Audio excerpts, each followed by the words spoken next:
네, 이른바 먹튀 논란을 일으켰던 미국계 사모펀드 론스타, 우리 정부 간의 5조 원대 법정 공방이 미국에서 시작이 됩니다. 벌써 10년 넘게 론스타와 관련된 논란들이 진행 중이었는데요.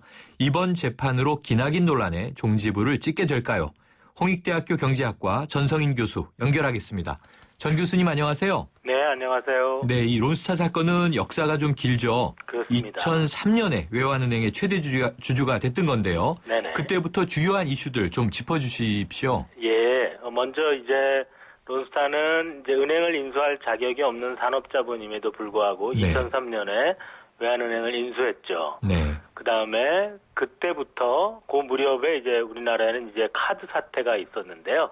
그 외환은행은 자회사였던 외환카드가 문제를 일으키고 있었습니다. 그런데 네. 론스타가 자기 돈을 적게 들이기 위해서 외환카드를 헐값에 인수하기 위해서 이제 범죄를 저질렀죠. 네. 맨 끝에 이제 그 증권거래법 위반이라는 범죄 때문에 이제 문제가 되게 되죠.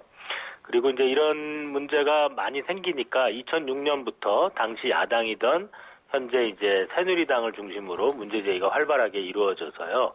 그때 이제 서울시장 출마했던 나경원 의원이나 현재 부총리인 최경환 당시 의원이 론스타 저격수를 자처하기도 했죠. 네.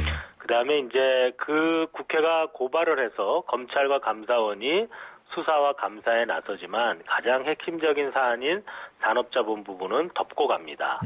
그래서 산업자본 부분은 2007년에 시민단체들이 문제를 거론하기 시작했고 당국도 이제 론스타하고 1년간의 그 어떤 밀고 당기는 공방 끝에 일본에 있는 산업자본 자회사 내역을 다 파악하게 됩니다. 그런데 이걸 파악하고도 2년 동안 그냥 덮어버리죠. 그리고 이제 2010년 하반기부터 론스타가 탈출을 하기 위해서 몸부림을 치는데요. 네. 여기에 이제 결정적인 도움을 준 것이 하나금융지주죠. 네. 그래서 하나금융지주는 감독당국의 매각 승인도 없는 상태에서 론스타 주식 전체를 담보로 잡고 상당한 금액의 돈을 선지급하기도 하는 편법을 쓰기도 했습니다. 네. 그다음에 이제 우여곡절 끝에 론스타가 한국을 떠났는데 그걸로 끝이 아니라 두 개의 시한폭탄을 이제 숨겨놓고 갔죠. 네. 하나가 올림푸스 캐피탈 손해배상의 분담 청구 부분이고, 요건 이제 올해 400억 지급으로 이제 드러났죠. 네. 그다음에 또 하나가 이제 오늘부터 불꽃놀이가 시작하는 ISD 소송입니다. 네, 상당히 이 10여 년 역사가 긴데요. 네. 이슈들이 굉장히 많군요. 그렇습니다. 그런데 이제 짧게 우리가 이해하는 바는 론스타는 외환은행 인수와 매각 과정에서 4조 7천억 원을 챙겼다. 이 그렇습니다. 추사는 맞습니까? 네, 맞습니다. 이것 때문에 이제 먹튀라고 우리가 먹튀 자본이다 부르게 된 거죠. 그렇습니다. 네, 그럼 2012년에 ISD 소송이 제기됐는데 네네. 이 소송의 증인 신문 절차가 이제 오늘 시작되는 거지 않습니까? 그렇습니다. 네, 그럼 정부와 금융계 전직 고위 인사 26명이나 증인으로 참여한다고 하는데요. 네네. 예, 면면이 어떻습니까? 지금 이제 일단 금융감독 관료들은 상당 부분 가지 않았을까요? 그리고 면면이 많이 알려지진 않았는데 예를 들면 김석동 전 금융위원장 같은 경우는 이미 출국한 것으로 알려지고 있고요. 네. 또 이제 지난번에 이제 심상정 그 정의당 대표가 이제 국회 교섭단체 연설에서 몇몇 분 다른 이름을 거론하기도 했죠. 네. 아무튼 이제 이 ISD는 2012년 5월에 론스타가 우리나라를 뜬 지 3개월 만에 뒤돌아서서 우리의 뒤통수를 치고 시작한 절차인데요. 네. 그동안에 이제 재판부 구성하고 또 여러 사람들이 이제 서면 제출을 한 것으로 알려지고 있고요. 오늘 이제 드디어 워싱턴에서 증인신문이 시작이 되는 것입니다. 네, 이게 오늘 종일 화제가 되고 있는 것이 소송 규모가 5조 1천억이다 이렇게 알려지다 보니까 네. 천문학적인 국민 세금이 걸려 있다. 만약에 우리 정부가 패소하면 이걸 줘야 되니까 네네. 혈세가 나가는 거겠죠. 그렇습니다. 그래서 세기의 재판이다 이렇게 불리는데요. 네네. 지금 아까 말씀하신 걸 정리해보면 네. 2009년에 팔려고 할 때보다 2012년에 팔았을 때 네네. 결국 한 2조 정도 손실을 봤다라는 주장인데 네네. 어떻게 이렇게 어마어마한 액수가 청구될 수 있었던 겁니까? 글쎄요, 그거야 이제 언제나 청구하는 사람은 그냥 조금 스치기만 해도 다리가 네. 부러졌다고 얘기를 하는 것이니까 네. 그거를 우리가 일일이 이제 합리화를 할 수는 없는 것 같고요.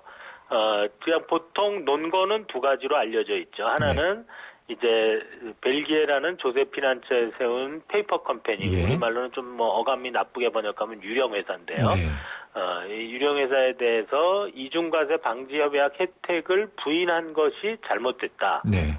이것이 이제 하나고, 또 하나는 감독 당국이 외환은행 매각을 고의로 지연시켰다. 그다음에 이제 최근에는 원화 가치 하락도 원화 표시로는 이제 소송가액을 늘리는 요인이 되는 것 같습니다. 네, 그렇군요. 쟁점이 한 두세 개로 정리가 되는군요. 네네. 자, 이 한국 정부가 외환은행 매각 승인을 지연시켰다. 네. 이게 이제 쟁점 중에 하나라고 말씀 주셨는데, 네네. 그러니까 정부 책임을 부각시키는 것 같은데요. 예. 이거 교수님이 보시기에는 이 지연 문제에 대한 론스타의 주장이 어떻게 우리가 이게 해석하면 정말 됩니까? 적반하장도 유분수다. 네. 이렇게 이제 적반하장은 도적이 거꾸로 이제 몽둥이를 들고 네, 화를 도둑 낸다. 잡아라 하는 이런 거죠. 거잖아요. 네. 사실 이거는 이제 비유적으로 말하면 론스타는 남의 집 담을 넘어와 가지고 네. 금고에서 보석을 갖고 나간 사람이에요. 근데 도둑이 나갈 때 나 빨리 나가지 않게 대문 늦게 열었다고 집주인한테 몽둥이 들고 달려드는 꼴이거든요. 네. 참나.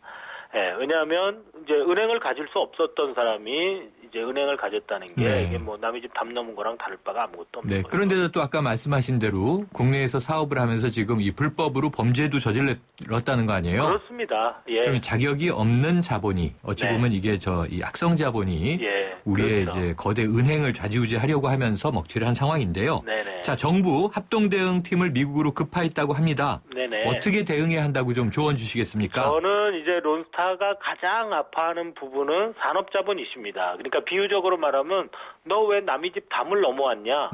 이거를 문제 삼아야지.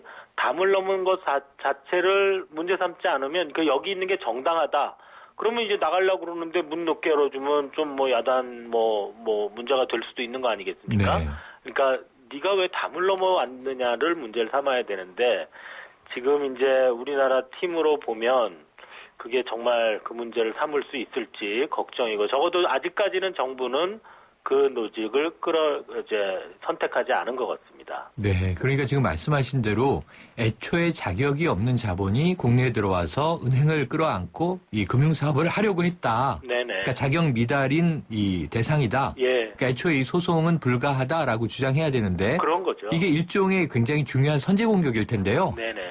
이게 우리 정부 쪽에서 예. 제대로 못하면은 처음부터 밀리는 게 될 거 아니에요. 그렇습니다.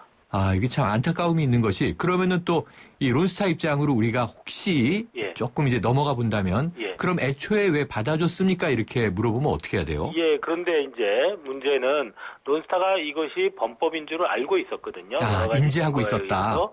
그러니까 예를 들어서 이런 비유 말하면 이런 겁니다. 저 남의 집 담 넘으면 저거 형법에 걸리는데. 네. 근데 이제 옆에 가는 사람이 야 내가 망봐줄게 넘어. 근데 그 말을 믿고 담을 넘었으면 담 넘는 게 정당화되냐 이 말이에요. 네. 네. 그렇지 않죠.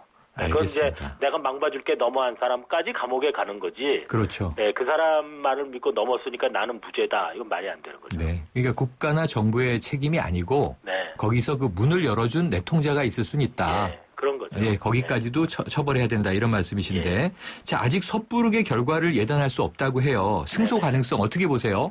저는 뭐 예를 들어서 이게 론스타가 소위 말하는 클린 핸드, 깨끗한 손이 아니기 때문에 네. 뭐 흑투성의 손이기 때문에 그 점을 잘 물고 늘어지면 승소할 수 있다고 봅니다. 네. 근데 문제는 그러기 위해서는 그 점을 물고 늘어질 수 있는 사람이 그 자리에 가야 되는데 네. 애석하게도 현재 그 사령탑을 맡고 있는 추경호 국무조정실장이나 네. 주영환 기재부 차관 등은 과거 론스타 사건의 연루자들이거든요. 자유롭지가 않다. 예, 그래서 이분들은 뭐 다른 거는 잘하실지 모르지만 이 문제에서는 배제되어야 한다. 저는 그렇게 생각합니다. 그런 입장으로 보시는군요. 네네.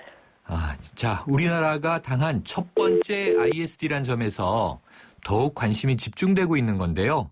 이 결과에 따라서 유사 소송이 앞으로 계속 줄을 이을 수 있다고 보세요? 저는 그렇다고 생각을 합니다. 이게 네. 뭐 지금 우리나라 자본시장이 뭐 국제적인 ATM 머신이다 그런 얘기를 이제 경제적으로 듣고 있는데 네.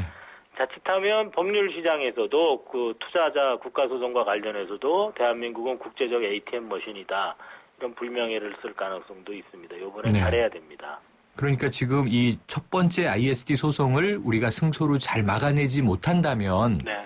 이거 좀 요즘에 우리 청취자분들 네네. 개인 소비자들이 많이 쓰는 말인데 ATM이라고 멋있게 이제 현금 인출기라고 표현하셨지만 호갱이라고 표현되는 거잖아요. 그렇죠. 그 말을 써도 되는지를 잘 몰라서 못 네, 썼습니다. 이거 뭐 비속어긴 합니다. 방송 적합 용어는 아닌데요. 네네. 뭐 일상적으로 은어처럼 쓰니까. 그렇죠. 예. 아, 근데 교수님 말씀 오늘 잘 들었고요. 예. 이 문제 심각하네요. 네. 그렇습니다. 지금 정부 재정이 여러 가지 악화돼 있다고 난리인데 예, 5조 1천억이 어떤 돈입니까? 그렇죠. 5조 원이라는 건 국가가 작년에 낸 1년 재정수지 적자의 절반에 해당하는 돈이거든요. 네.